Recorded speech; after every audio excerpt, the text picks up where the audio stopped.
Now, obviously, there's also other times when unforeseen things happen, and we just have to make adjustments. And I think that was something that we talked about in kind of the process that you went through. Is there was some unforeseen stuff. It's like, oh, yeah, that's a big deal. Now we need to make some adjustments because of it. But because we're looking at numbers, because we're looking at the results on a consistent basis, we're able to take a look at it and say, well, what can I do differently? Maybe the output or the outcome can't be the same as what I initially planned, but what decisions can I make today that's going to get us as close as possible to that same end result? What activity needs to change? What pricing points need to change for different things, or what team do I need to get involved? Right?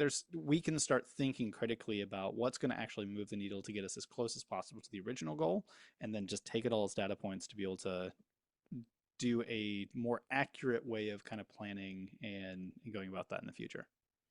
Oh, definitely. You touched on a lot of true points there, especially in, my experience with my project that it really was because of that conversation we had, having those data points, I was able to make an opportunity and see, okay, now I have this to work with. How can I work within that and bring it to the best of my abilities? And it ended up being there was like a little hidden blessing in disguise. It ended up being a better fit in the at least for the short term that we can build towards the long term and use that as a jump off point. And yes, kind of just sometimes you gotta throw something out there. If you don't know, we don't know what we don't know.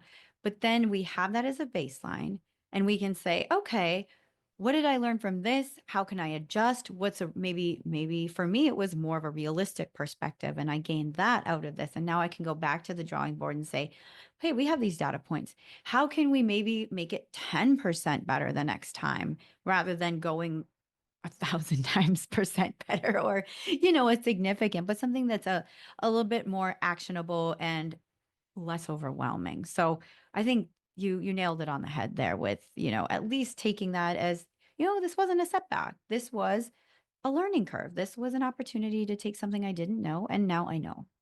Mm-hmm.